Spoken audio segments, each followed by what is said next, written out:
Hi friends, இந்த வீடியோவில் பாடி area நெட்வொர்க்ஸில் உள்ள ஒரு இம்பார்ட்டன்ட் கொஸ்டின் பார்ப்போம். ஸோ இது வந்து ஃபர்ஸ்ட் லெசனில் உள்ள கொஸ்டின். இந்த டாப்பிக்கோட நம்ம ஃபர்ஸ்ட் லெசன் ஓரளவு கவர் பண்ணிடுவோம். So first lesson and fourth lesson முடிச்சிருப்பேன். தென் ஃபிஃப்த் லெசன் போவோம். ஃபிஃப்த் லெசனுமே நமக்கு ஓரளவு ஈஸி கான்செப்ட்ஸ் தான். ஸோ ஈஸி கான்செப்ட்ஸ் ஏன் ஃபர்ஸ்ட் எடுக்கிறேன்னா, படிக்க முடியாதவங்களுக்கு ஃபர்ஸ்ட் இந்த லெசன்ஸ் கவர் பண்ணிட்டீங்கன்னா இதெல்லாம் ஓனாகவே எழுதக்கூடிய லெசன்ஸ். தென் நமக்கு second lesson and third lesson வந்து நமக்கு டீட்டெயில்டாக கான்செப்ட்ஸ் பார்க்கணும். அதில் அட்லீஸ்ட் ஒரு 3 to 4 டாபிக்ஸாவது நம்ம வீடியோ போஸ்ட் பண்ணுவோம். ஸோ இப்போ வந்து like technical challenges of band பார்க்கும்போது நமக்கு பேசிக்காக நான் இதில் வந்து அவுட்லைன் கொடுத்துருக்கேன். இந்த அவுட்லைன் கீழே நான் சொல்லக்கூடிய கண்டென்ட்ஸ் நீங்கள் எழுதிக்கலாம்.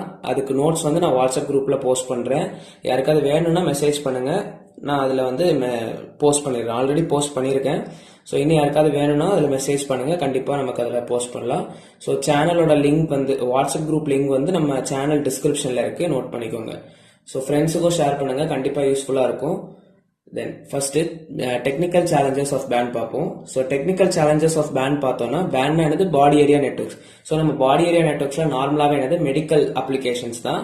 அப்போ நமக்கு அதில் என்னெல்லாம் இன்டர்ஃபரன்ஸ் வரும், நம்ம பேசிக்காக அதோட ஆப்ரேஷன் என்னது, பேண்ட் ஆர்கிடெக்சர் பார்த்துட்டு இந்த வீடியோக்கு வாங்க. பேண்ட் ஆர்கிடெக்சர்ல என்ன இருக்கும், ஒரு சென்சார் நோட் இருக்கும், ஒரு அப்ளிகேஷன் இருக்குன்னா அதுக்கு இடையில ஒரு கேட்வே இருக்கும். இந்த கேட்வே ஆக்சஸ் மூலமா நம்மளோட சென்சார் மானிட்டரிங் நோடு தான் நம்மளோட சென்சார் நோட்.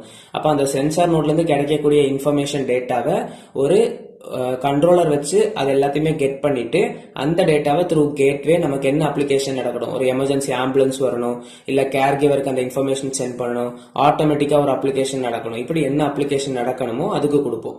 அப்போ இது பேசிக் அவுட்லைன். இந்த அவுட்லைனுக்கு அப்ப நமக்கு என்னெல்லாம் கண்டிப்பா டெக்னாலஜி எந்த ஒரு இது எடுத்தாலுமே சேலஞ்சஸ் நிறைய இருக்கும். ஸோ அந்த மாதிரி இதுல என்னெல்லாம் சேலஞ்சஸ் இருக்குன்னு பார்ப்போம். நம்மளோட ஃபர்ஸ்ட் நோட் என்னன்னா சென்சார் நோட். அப்ப அந்த சென்சாரோட டிசைன்ல நமக்கு என்னெல்லாம் சேலஞ்சஸ் இருக்குன்றத பார்க்கணும். நமக்கு நார்மலா இப்ப நம்ம இந்த பாடி ஏரியா நெட்வொர்க்ஸ்ல சர்ஃபேஸ் ஆஃப் த பாடி வைப்போம், சர்ஜிக்கல் மெத்தட் யூஸ் பண்ணி இன்சைட் பாடியும் வைப்போம். ஸோ சென்சார் டிசைன்ல என்னெல்லாம் இருக்குன்னா, சைஸ் அண்ட் ஷேப். சைஸ் வந்து சின்னதா இருக்கணும், ஷேப் வந்து காம்பேட்டபிளா இருக்கணும். அப்புறம் ஆக்யூரசி ஆஃப் டேட்டா, அந்த சென்சார் டிவைஸ் வந்து கரெக்டா அந்த டேட்டாஸ் எல்லாத்தையுமே ஆக்யூரேட்டா எடுக்கணும். இப்போ நம்ம இன்வர்சிவ் டெக்னிக்ஸ் யூஸ் பண்றோம்னா சர்ஜிக்கல் மெத்தட்ஸ் வழியா உள்ள கொண்டு போயிடும்.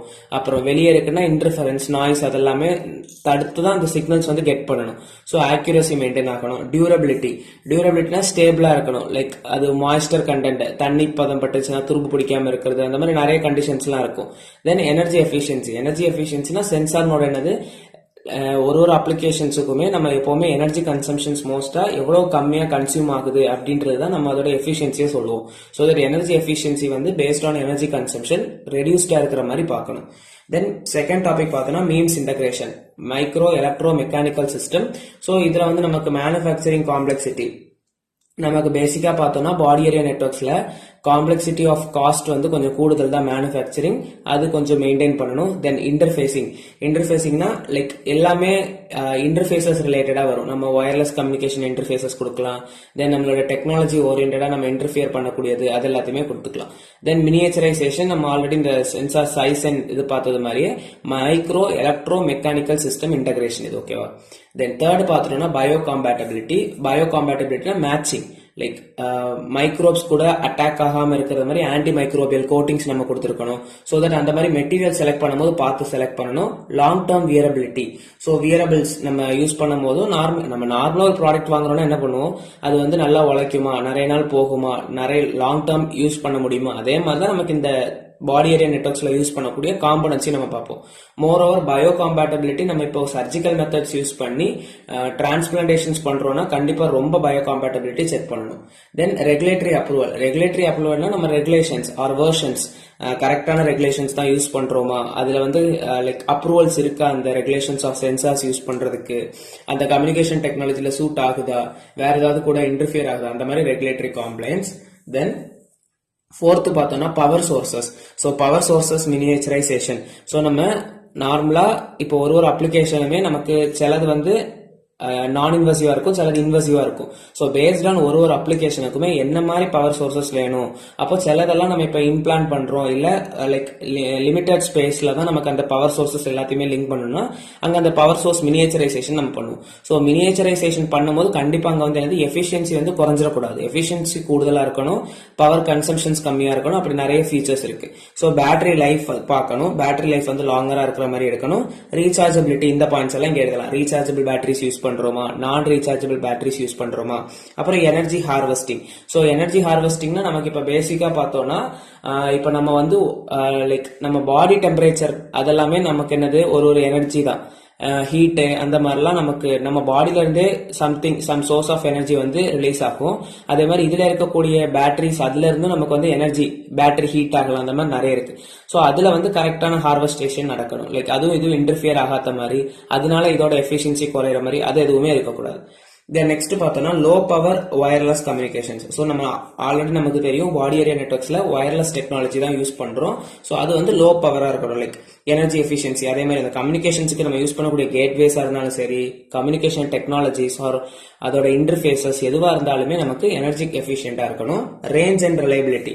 ஸோ நமக்கு என்ன அப்ளிகேஷனுக்கு என்ன ரேஞ்சஸ் வேணுமோ அந்த ரேஞ்சுக்குள்ள நமக்கு சாட்டிஸ்ஃபை ஆகுற மாதிரி இருக்கணும். இதெல்லாம் சேலஞ்சஸ் நமக்கு பாடி ஏரியா நெட்வொர்க்ஸ்ல எல்லாமே சாட்டிஸ்ஃபை ஆகுற மாதிரி நம்ம பார்க்கணும். தென் இன்டர்ஃபரன்ஸ்லேயே நமக்கு நார்மலாவே என்னது நிறைய இன்டர்ஃபரன்சஸ் இருக்கு. நம்ம இன்டர்ஃபரன்ஸ் தனியாவே ஒரு டாபிக் 4th லெசன்ல பார்த்திருந்தோம். அந்த கேட்டகரிஸ் எல்லாமே நீங்க இங்க எழுதிக்கலாம். ஓவராலா சேலஞ்சஸ் எல்லாத்துலயுமே நீங்க எல்லா லெசன்ல படிக்கக்கூடிய பாயிண்ட்ஸ் எல்லாத்தையுமே கேதர் பண்ணி எழுதிடலாம். தென் நெக்ஸ்ட் என்னன்னா கான்டெக்ஸ்ட் அவேர்னஸ்னா data interpretation, adaptive algorithms, personalisations. இப்போ அடாப்டிவ் அல்காரிதம்ஸ்லாம் பார்த்துட்டோம்னா லைக் ஒரு அல்காரிதம் எல்லா இடத்துலையுமே யூஸ் ஆகுமா அப்படின்னு கேட்டா கிடையாது. ஒரு பொசிஷனுக்குமே ஒரு அப்ளிகேஷனுக்கு ஓரியன்டா நம்ம ஒரு அல்காரிதம்ஸ் யூஸ் பண்ணும். ஸோ அந்த algorithm adaptiveness like diversity of algorithms இருக்கணும். Different algorithms based on situation adapt ஆகுற மாதிரி இருக்கும். இதெல்லாம் கான்டெக்ஸ்ட் அவேர்னஸ்ல வரும். தென் நெக்ஸ்ட் பார்த்துக்கிட்டோம்னா செக்யூர் டேட்டா டிரான்ஸ்ஃபர். இதுதான் நமக்கு கண்டிப்பா ஒரு இம்பார்ட்டன்டான சேலஞ்ச்னே சொல்லலாம். ஸோ டேட்டா வந்து நம்ம வயர்லெஸ் டெக்னாலஜியில யூஸ் பண்ணும் போது என்ன பண்ணும், யாருனால தேர்ட் பார்ட்டி யாருக்குனாலுமே ஆக்சஸ் பண்ணிட முடியும். ஸோ தட் அந்த செக்யூர்டா டேட்டா டிரான்ஸ்ஃபர் ஆகுதா அப்படின்றதும் ஒரு சேலஞ்ச் தான். அதுக்கு நம்ம என்னெல்லாம் யூஸ் பண்ணலாம், என்கிரிப்ஷன்ஸ் கொடுக்கலாம், ஆத்தென்டிகேஷன், அப்புறம் வந்து டேட்டா இன்டகிரேட் ஆகுதா, லைக் தேவையில்லாத noise signals or unwanted monetization, spy, அந்த மாதிரி ஏதாவது டேட்டாஸ் கூட நம்ம டேட்டா இன்டகிரேட் ஆகுதா அப்படின்றது பார்க்கணும். ரொம்ப இம்பார்ட்டன்ட். ஏன்னா நமக்கு மெடிக்கல் அப்ளிகேஷன்ஸ்ல யூஸ் பண்றோம். ஸோ ஒரு பேஷண்டோட டேட்டா தேர்ட் பார்ட்டி கையில போயிடுச்சுன்னா லைஃப் டேமேஜ் வரைக்கும் ஆகலாம். ஓகே. தென் காம்ப்ளைண்ட்ஸ்னா லைக் கரெக்டான ரெகுலேஷன்ஸ் எல்லாமே யூஸ் பண்றோமா, ஆத்தரைஸ்டா சர்டிஃபைடு டிவைசஸ் தான் யூஸ் பண்றோமா, டாக்குமெண்டேஷன்ஸ்லாம் ப்ராப்பரா இருக்கா, அதெல்லாமே செக் பண்றது. ஓகே. ஓவராலா இப்போ இதுதான் நமக்கு வந்து technical challenges of band. So இந்த டெக்னிக்கல் சேலஞ்சஸ் ஆஃப் பேண்ட்ல நீங்க அட்லீஸ்ட் ஒரு டாபிக்மே ஒரு 5 to 6 ஹெட்டிங்ஸ் ஞாபகத்தில் வச்சுக்கோங்க. இன்கேஸ் தனியா ஒரு ஹெட்டிங்கை மட்டுமும் நமக்கு எக்ஸ்பிளைன் பண்ணி கேட்கலாம். ஸோ அப்படி கேட்டாங்கன்னா நமக்கு தனியா கதை இருக்கு, அதை நீங்க பாத்துக்கோங்க. ஓவராலாவே மோஸ்டா டெக்னிக்கல் சேலஞ்சஸ் ஆஃப் பேண்ட் ஒரே கொஸ்டினா இன்டகிரேட் பண்ணி கேட்கறதுக்கு சான்சஸ் இருக்கு. அப்படி கேட்டாங்கன்னா இது எழுதுறதுக்கு தெரியணும். மோர் ஓவர் இதுலயே நமக்கு வந்து இன்னும் நிறைய பாயிண்ட்ஸ் நமக்கு ஆட் பண்ணலாம். லைக் இப்போ 8th பாயிண்ட் பார்த்தோம்னா நோடு பிளேஸ்மெண்ட். இது நமக்கு சிலபஸ்லயே ஒரு டாபிக் இருக்கும். நோடு பிளேஸ்மெண்ட்னா வேற ஒன்றும் இல்லை, நம்ம பிசிஏல நிறைய பேர் படிச்சிருப்பீங்க. லைக் நம்ம இப்போ பிசிஏல நம்ம எலக்ட்ரோட்ஸ் பிளேஸ் பண்ணோம்ல, அது மாதிரி நோட்ஸ் தான். அதுல வந்து நீங்க டோபாலஜி கண்டென்ட்ஸ்லாம் எழுதலாம். ஸோ நோட் பிளேஸ்மெண்ட்ல நீங்க டோபாலஜிஸ் எழுதலாம். டோபாலஜிஸ் நம்ம பார்ப்போம் அந்த டாபிக்ஸ். தென் அதுக்கப்புறம் என்னன்னா நம்ம பிசிஏல எலக்ட்ரோட்ஸ் பிளேஸ்மெண்ட்ஸ் பார்த்துருப்போம்.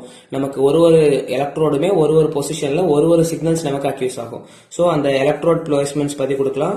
ஸோ நெட்வொர்க் டோபாலஜிஸ்னா நம்ம இப்போ இசிஜி எடுக்கிறோம்னா ஒரு பாடியில நம்ம வந்து எலக்ட்ரோட்ஸ் பிளேஸ் பண்றோம்னா என்னது கரெக்டான ஒரு பொசிஷனுக்குமே. இப்போ பல்ஸ் நம்ம எடுக்கணும்னா அது எலக்ட்ரோமீட்டர் வந்து நம்ம எலக்ட்ரோட்ஸ் வந்து ஆக்சிமீட்டர் ஆர் சம்திங் நம்ம ஃபிங்கர் டிப்ஸ்ல வைப்போம். அண்ட் இசிஜி சிக்னல்ஸ்னா அந்த எலக்ட்ரோட்ஸ் நம்ம எங்க வைப்போம், ஹெட்ல வைப்போம். அண்ட் அதே மாதிரி நம்ம மோஷன் சென்சார்ஸ்னா லைக் நம்ம கால் சென்சார்ஸ், லைக் இமேஜ் பார்த்துக்காதீங்க, மோஷன் சென்சார்ஸ்னா காலில் வந்து நம்ம ஃபிக்ஸ் பண்ணுவோம். ஸோ லைக் அந்த மாதிரி ஹேண்டு, ஹார்ட், அந்த மாதிரி ஒரு பொசிஷனுக்குமே ஒரு இடத்துல நம்ம எலக்ட்ரோட்ஸ் பிளேஸ் பண்ணுவோம். ஸோ அதெல்லாம் நோட் பிளேஸ்மெண்ட்ல வைக்கலாம். ஒரு நோட்ல இருந்துமே ஒரு சிக்னல் அக்யூஸ் ஆகும். ஆல்பா, பீட்டா, காமா, அப்படி ஒரு ரிதம்ஸ் இருக்கு. ஸோ என்னெல்லாம் சிக்னல்ஸ் எங்க இருந்து நமக்கு மானிட்டரைசேஷன் பண்ணலாம், அதெல்லாம் நோட் பிளேஸ்மெண்ட்ஸ்ல கொடுக்கலாம். ஸோ இப்படி நிறைய டாபிக்ஸ் நமக்கு இன்டகிரேட் பண்ணலாம். நீங்க என்னெல்லாம் டாபிக்ஸ் படிக்கிறீங்களோ அதை எழுதிக்கோங்க. பட் பேசிக்கா இந்த பாயிண்ட்ஸ் எல்லாமே இருக்கணும். அட்லீஸ்ட் ஒரு 8 to 9 பாயிண்ட்ஸ் அது மைண்ட்ல கேதர் பண்ணி வச்சுக்கோங்க. ஓவராலாவே இந்த மாதிரி கொஸ்டின்ஸ் எல்லாமே ஃபர்ஸ்ட் லெசன், 4th லெசன், அப்புறம் வந்து 5th லெசன், இது மூணுமே நீங்க ஓவராலா ஜஸ்ட் பாயிண்ட்ஸ், கீவேர்ட்ஸ் மட்டும் ஞாபகத்தில் வச்சிருந்தாலே எழுதிடலாம். செகண்ட் லெசன் அண்ட் தேர்ட் லெசனுக்கு நமக்கு கண்டென்ட் கூடுதலா இருக்கும். அதுல இம்பார்ட்டன்ட் கொஸ்டின்ஸும் இருக்கு. ஸோ தட் அதை டீடைல்டா பாத்துக்கோங்க. பிடிச்சிருந்துச்சுன்னா லைக் பண்ணுங்க, ஃப்ரெண்ட்ஸுக்கும் ஷேர் பண்ணுங்க, கண்டிப்பா யூஸ்ஃபுல்லா இருக்கும். சப்ஸ்கிரைப் பண்ணிக்கோங்க. ஸோ நோட்ஸ் வந்து டிஃப்ரெண்டா இருக்கு, நீங்க எடுக்கிறது வேற மாதிரி இருக்கு, லைக் நான் படிச்சது டிஃப்ரெண்டா இருக்குன்னா ஒன்றும் பிரச்சனை இல்லை. நீங்க என்ன நோட்ஸ் ரெஃபர் பண்றீங்களோ அந்த நோட்ஸ் ரெஃபர் பண்ணிட்டு நான் கொடுக்குற பாயிண்ட்ஸையும் அது கூட ஆட் ஆன் பண்ணிக்கோங்க. ஓகேவா? ஸோ நம்ம எலக்டிவ்ஸ் எல்லாத்துலயுமே ஒரு டிஃப்ரெண்ட் நோட்ஸ் நமக்கு வந்து சர்க்குலேட் ஆகும். ஸோ தட் எலக்டிவ்ஸுக்கு கதை இதுதான், அந்த கதையை வச்சு நீங்க என்ன நோட்ஸ்ல நீங்க ப்ரிப்பேர் பண்றீங்களோ அந்த நோட்ஸையும் நீங்க எழுதிக்கலாம். ஸோ தட் டிஃப்ரெண்டா இருக்கே கான்செப்ட்ஸ், நீங்க டிஃப்ரெண்டா படிச்சோமே, இதுல டிஃப்ரெண்டா இருக்கே, வேற ஒரு ஆள் டிஃப்ரெண்டா சொல்லி தராங்களே அப்படின்றத பார்க்காதீங்க. கோர் சப்ஜெக்ட்ஸ்லாம் நமக்கு சேமா இருக்கும். இதுல வந்து கதை நமக்கு நிறைய நோட்ஸ் வந்து சர்க்குலேட் ஆகும். ஸோ தட் எந்த நோட்ஸ் உங்கள்கிட்ட இருக்கோ அதை வச்சு ரெஃபர் பண்ணிக்கோங்க. ஸோ இது வந்து பேசிக்கா எழுத தெரியாதவங்களும் எழுதியிருக்கணும் கண்டிப்பா. லைக் இதெல்லாம் ஒரு 13 மார்க் 10 to 11 மார்க்ஸ் வரைக்கும் எக்ஸ்பெக்ட் பண்ணிடலாம். தென் அதுக்கப்புறம் நீங்க 13 to 13 வாங்குறது உங்களோட திறமை தான் சொல்லணும். ஓகேவா? நீங்க எழுதக்கூடிய ஆட் ஆன் பாயிண்ட்ஸ், டயக்ராம்ஸ் அதெல்லாமே வச்சு உங்களுக்கு பாயிண்ட்ஸ் கிடைக்கும். ஓகேவா? ஸோ சப்ஸ்கிரைப் பண்ணிக்கோங்க. தேங்க்யூ.